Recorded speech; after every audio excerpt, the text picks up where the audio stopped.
Yet another shrink pushing deadly, dangerous drugs on gullible people they think can somehow be cured by giving them chemically acquired brain damage. But do these people ever offer anything else, like a change of diet maybe? No. Well, hello, I'm Dr. Sill. I'm a doctor training to become a psychiatrist, and I get lots of comments like this from people who really dislike the fact that, uh, you know, psychiatrists or people who work in the mental health field suggest medicines as a tool to treat mental illness. And I absolutely get it. The tools we have in psychiatry are not great tools. They usually come at the expense of side effects and money, and they don't always work so well. So I thought I would make a bit of a commentary, a reflection, a video to share my views on the role of medicines in treating mental illness. But yes, as the doctor, I think there is a big role of medicines as a tool, as part of a larger toolkit with many other tools available to treat many mental illnesses. But as with all things, it's complicated and it depends. It's not always appropriate to have medicines, and it's not always appropriate not to have medicines. So we'll have to talk through that. In this video, let's give a rundown. Let's talk through some of the common psychiatric medications that are used. Let's talk about their benefits, but also their side effects, the pros and the cons. And then we'll finish off the importance of medications being used in conjunction with other tools, such as therapy, such as diet and exercise and all the other good things. So let's get into it. So what are psychiatric medicines? Well, it's actually not a scientific term, psychiatric medicine. There are many drug classes that are used in psychiatry, and we can talk through some of them. There are the antidepressants, the antipsychotics, the mood stabilizers, and a bunch of other drug classes, but those are the three common ones used. Now, the naming of these groups isn't perfect. Often antidepressants are used for anxiety. Sometimes antipsychotics can be used for agitation. Many of the mood stabilizers are also used to reduce the risk of seizures in people with epilepsy. So it can be a very confusing field for sure. And all of these medicines, even some of the medicines within the same class, have their own unique mechanism of action. Often they either block a certain receptor or a certain group of receptors, or they might activate a certain group of receptors. And what I mean by receptors is I literally mean receptors on neurons, and blocking certain receptors, such as blocking a D2, dopamine subtype 2 receptor, can reduce the activity in certain circuits in the brain, such as the mesolimbic circuit of the brain, which is very highly activated when people are experiencing psychosis.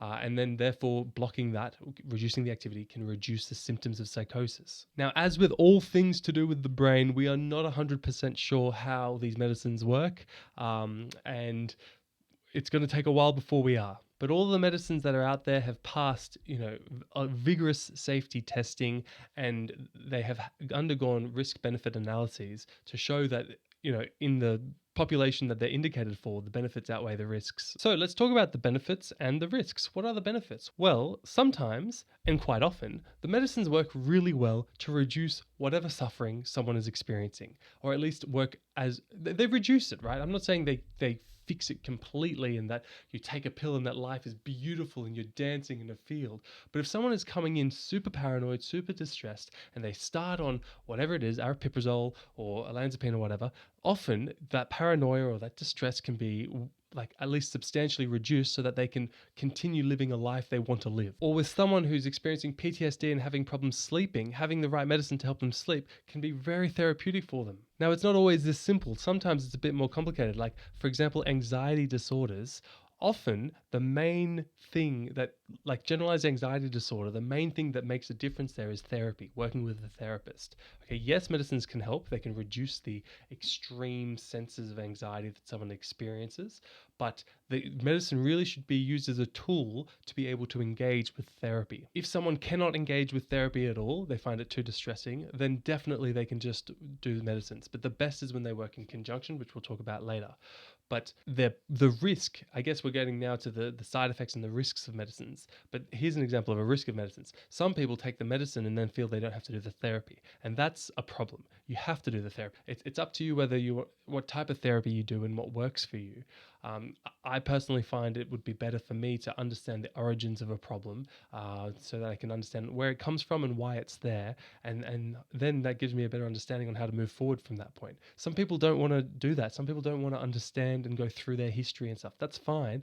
There's plenty of other therapies you can do where you don't actually go into your past. You just work on the feelings you're getting in the present and work on strategies to deal with those sensations and those feelings so that you can move on and do whatever you want to be doing. But if you're too distressed to talk to a therapist, you're too emotional, you're too stressed, you're too anxious, you're hiding in your house, you can't leave, then medicines have an important role to act as an augmentation to therapy. But at what price? And yes, there are side effects. These are medicines that are crossing the blood-brain barrier and affecting receptors in the brain in a way that's not completely understood. Like, people hate on psychiatric medicines so hard because of the side effects, but please remember, what are the side effects of not taking the medicines? Like, people are complaining to me that they're salivating because they're on an antipsychotic that causes hypersalivation. Okay, that sucks. I'm sorry. But what happens when you don't take that medicine? You walk around with a bloody baseball bat in a shopping center trying to kill people. Like, that's way worse than a bit of salivation. It's amazing that there's not more side effects. And I get it. Easy for me to say, I'm not taking the medicines. I'm not the one experiencing the salivation. And I get that that can be debilitating. But it's kind of amazing that there aren't more side effects because it's saving people's lives. But yeah, if you go through the drug classes, there are some big side effects in the different drug classes. The antidepressants can have weight gain and sexual side effects, which can be very debilitating and affect self-esteem, which is not what you really want when you're anxious or depressed, or both. The antipsychotics are often, the second generation ones are often associated with weight gain. The first generation ones are associated with movement side effects, akathisia, dystonia, that kind of stuff.